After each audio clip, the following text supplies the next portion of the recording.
Howdy, I'm Ben Solak, and this is Radio Row. We're here live in Las Vegas for the Super Bowl. We've already done our schematic preview for Niners-Chiefs upcoming on Sunday. You can watch that here. I've always wanted to do the point to where a YouTube video thing is. I don't know if I'm doing the right side. We're also doing 2 episodes live from Vegas, and those are on the anatomy of the teams that are here, the Niners and the Chiefs. We want to talk about how these teams built themselves to get to the Super Bowl run, what was necessary for them over the course of this season to arrive here, and critically, if there are any lessons the rest of the league can glean from the Niners and the Chiefs. We're starting today with San Francisco. Any story of the 49ers Super Bowl run starts with the emergence of Brock Purdy, one of the most unlikely, if not the unlikeliest, Super Bowl quarterback of the last, 2 decades. The ex-Mr. Irrelevant has elevated the 49ers offense in meaningful, measurable ways since he took over for Jimmy Garoppolo after his injury in the middle of the 2022 season. Now, there's been a ton of Brock Purdy discourse over his time as the starting quarterback. We've participated in that discourse here on the play sheet. Insert look at video part 2. The current discourse is about Purdy, the game manager. They're kind of dumping this title on him as a guy who doesn't elevate the offense in any way. He's just there to manage it.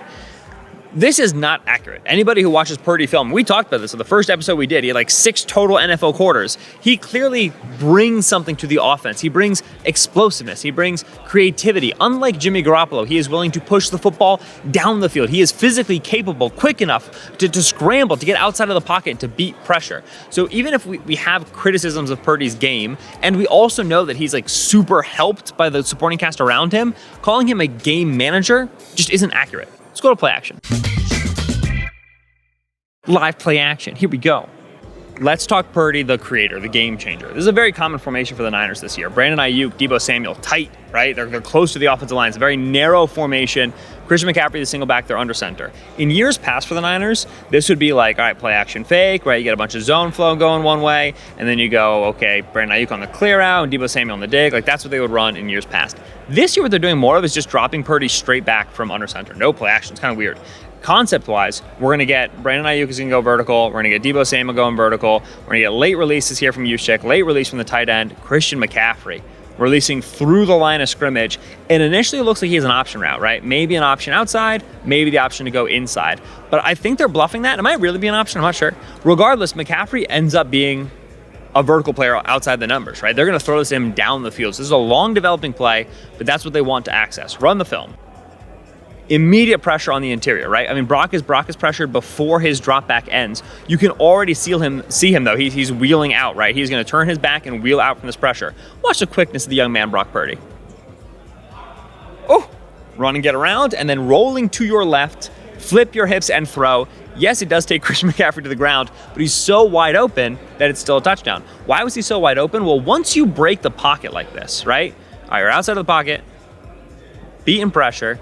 It changes the geometry of the defense, right? So player here was responsible for McCaffrey, sees Purdy wheeling and thinks, okay, there's a potential run here, potentially going to throw this. There's going to be scramble drill routes coming this way. I'm going to take this area. Somebody else back here is going to pick up Christian McCaffrey for me, right? I don't have to worry about that as much. Well, lo and behold, Brock's able to make this throw on the move. Again, rolling left, right-handed quarterback, not an easy throw, and he makes it. He's an elastic athlete. He's got flexibility to him. End zone view. Watch the pressure, watch the rollout. Immediate win, bail out of the pocket, find McCaffrey, flip your hips, accurate pass. That is something that Jimmy Garoppolo flat out was not capable of for the 49ers. That's an example of game changing. When people call Purdy a game manager, they're trying to use it to besmirch him, right? They're trying to use it to criticize him. Game manager isn't about the quality of your play, it's about the nature of your play. It describes the characteristic of quarterbacking. Purdy looks for shots downfield. He looks for opportunities to create outside of structure. That's not game managing, it's game changing. People also use the game manager thing to talk about his supporting cast. And there's no argument. Purdy has an unbelievable supporting cast. He has arguably the league's best supporting cast. When this was just Kyle Shanahan and Deebo Samuel and Brandon Ayuk and George Kittle and the offensive line, it already was one of the league's best offensive supporting casts. And then they added Christian McCaffrey. Not enough is being made of McCaffrey's season this year. If this were 5 or 10 years ago, this guy actually would have won MVP instead of just having he could be MVP. What if he was MVP season? They legit would have given the dude the award. Incredible next gen stat. Actually, next gen stats, but I call it next gen stats. McCaffrey led the league in yards before contact this year, and then he also led the league in yards after contact this year, which is not how that is supposed to go. And it's a testament to the quality of blocking and the running scheme that he gets here in San Francisco, but it's also a testament to how good McCaffrey is at turning 5-yard runs into 10-yard runs, turning 10-yard runs into 20-yard runs, so on and so forth. McCaffrey, explosive touchdown number 2, this time running play against the Green Bay Packers. Formation should look similar, right?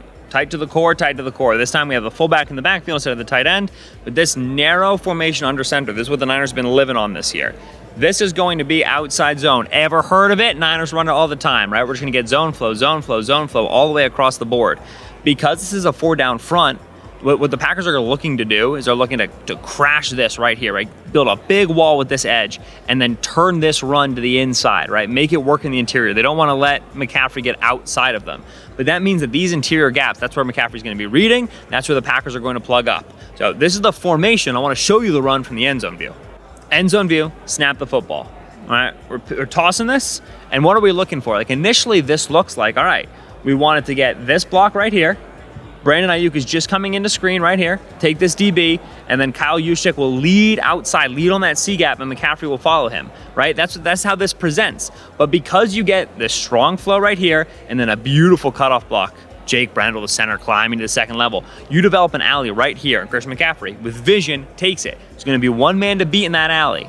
That is Darnell Savage, the safety. Let's watch what happens to Darnell Savage, the safety. Woo! And then that right there, you don't see it because the offensive line is in the way. When we see it from the Packers' perspective, other end zone view, 2 end zone views. I'm a rich man. I have 2 end zone views. Watch Jake Brendel, the center, on the cutoff.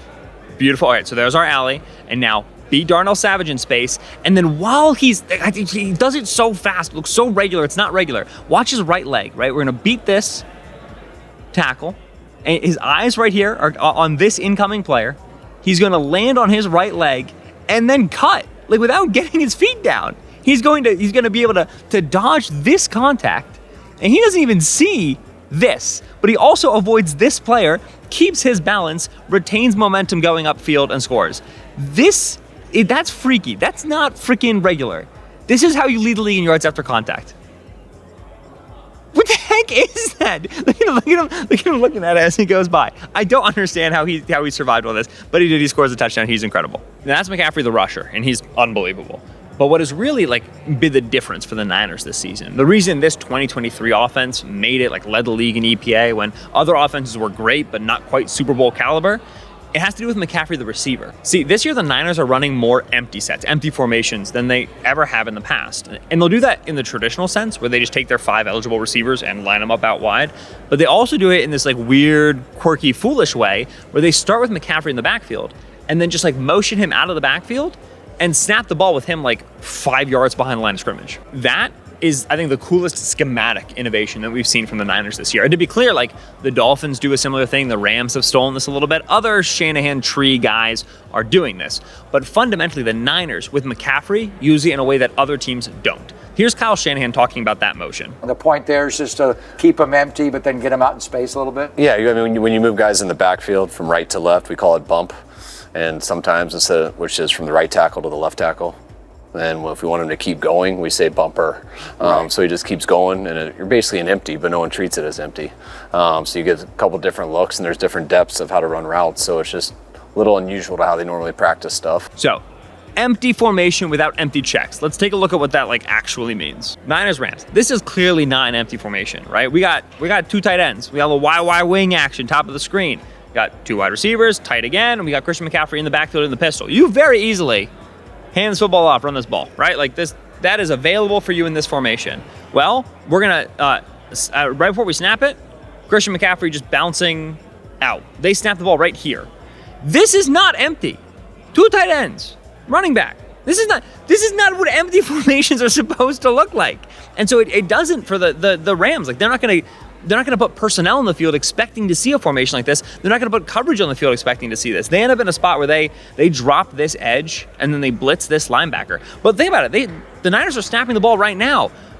He is not ready to rush. He's not in a position where he's gonna be able to impact the play. The other thing is that because McCaffrey ends up in the concept, the geometry of the Rams defense is ruined, right? He ends up into his route. Look at this. Look at. That's not good. It's not how, that's a big problem, right? And so when you get 5 in the concept from what was initially like a pistol set with 2 tight ends. The spacing on defense becomes very challenging if you're not ready all as a defense, like all 7 defenders to go, okay, we're in our empty coverage now, like quick, get to empty. If you're not prepared for this, it gets the jump on you. And so I don't know who's wrong here. I can't tell. Like, this feels like, okay, it's like quarters here. Like, maybe this was supposed to be cover 3 and he's down. Obviously, Ernest Jones is supposed to be in the middle of the field. Like, I cannot tell you what defensively was supposed to end up here. All I know what ends up happening is Brandon Ayuk is wide open in the middle of the field for the easiest completion that you've ever seen in your entire life. And that's because the Niners walked out with a pistol formation they're going to run the ball in, and like a half second later, we're in empty. That's weird, it's crazy, and I love it. Using McCaffrey as like a legitimate receiver running routes. So we saw in the first play, big touchdown catch. But then also as just like a field tilter, as a source of gravity, a guy who you can just move around and threaten in a ton of different places. It just creates more space for Brandon Ayuk and Deebo Samuel and George Kittle. And you hand him the ball, and it better maximizes the blocks of Trent Williams and Aaron Bakes and Jake Brendel. Like, McCaffrey's been exactly what they traded for. And we don't talk about this enough. Trade deadline, 2nd round pick, 3rd round pick, 4th round pick for Christian McCaffrey, and he has just dramatically affected the geometry of the Kyle Shanahan offense. He is the whole kit and caboodle. He is the MVP of the team as far as I'm concerned. So it's worth wondering, right? The Niners win the Super Bowl. Christian McCaffrey gets Super Bowl MVP. It's unbelievable. It's worth wondering if McCaffrey's effect on the Niners will change the way the league thinks about running back, a position they've clearly been devaluing over the last few years. Remember, this offseason, we saw Saquon Barkley, Josh Jacobs, Jonathan Taylor, Austin Eckler all go through various holdouts and contract disputes and get extensions, get 1-year extensions, contract restructures. Like, running backs are fighting tooth and nail for their value. There's no better single-player argument for running back value right now than Christian McCaffrey. The problem is that while we often talk about running back 3-down value, like, oh, use your running back as a receiver, they'll be more valuable. We talk about that, but there's really very few running backs in the league who can actually line up at wide receiver, run wide receiver routes, and get wide receiver production the way Christian McCaffrey does. When we look at running backs who are lined up at receiver, like those downs in which they're actually lined up out wide, as McCaffrey's been on these reps, it's been like weird backfield motion, but it's still like wide receiver alignments.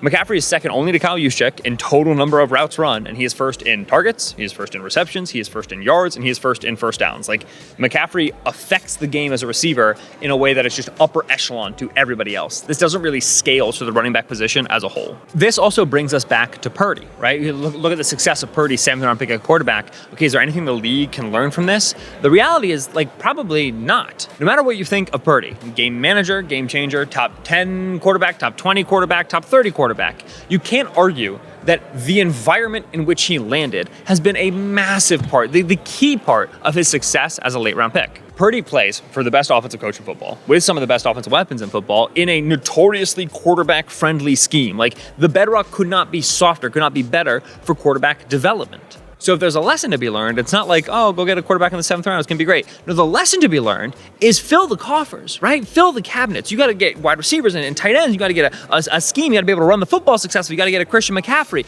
You have to build the offense such that when you drop your quarterback in it, he can actually develop, grow, and be successful. And remember, it took a lot of misses for the 49ers to get here. They traded 1st-round picks for Trey Lance. They drafted Joe Williams, Tyrion Davis-Price. They didn't get anything out of these guys. It is not easy to build this foundation as they have. You kind of need a Kyle Shanahan to do it, and there ain't any Kyle Shanahans free on the streets right now. But there is one thing that Kyle Shanahan does, that the 49ers have invested in, that I think other teams can learn from, and that is the fullback. Shanahan runs more 2-back sets than any coach in the league, and other offenses rely on this as well. The Dolphins, Mike McDaniel has Alec Ingold out in the field. You have the Ravens with Patrick Ricard. So the fullback is present on some other offenses as well. But in general, across the league, where there's 5 eligible receivers, they tend to go 1 running back, 1 tight end, and then 3 receivers. Put the slot receiver out there. And when they want to go heavy personnel, when they want to run the football, instead of taking that 3rd receiver off the field for a fullback, they'll do it for a 2nd tight end instead. But for Shanahan, it's always been the fullback. The fullback is essential. The first free agent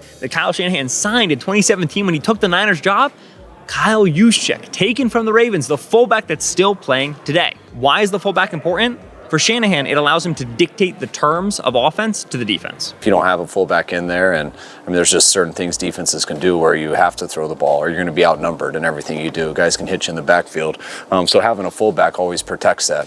It doesn't mean you're going to do it, but it allows you to do it if you want to. So you never have to, you don't have to audible as much. You don't have to change things that the defense puts you in. So that's kind of why we like it.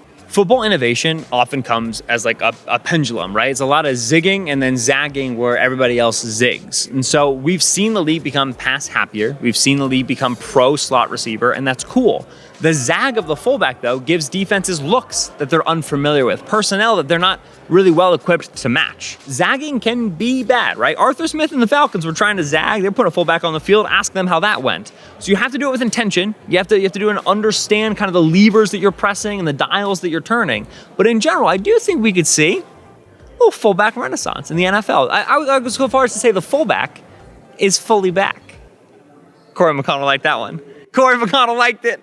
And that'll do it for us here on the Play Sheet. Thank you so much for watching. This was our Niners Anatomy of a Potential Champion. Tomorrow, we're going to be coming out with the Chiefs episodes. Watch out for that. We're on the new feed, the Ringer NFL YouTube feed, so make sure you watch that and subscribe that. Make sure you thank Corey McConnell for producing. Make sure you thank Ronak also for producing. And we'll catch you tomorrow.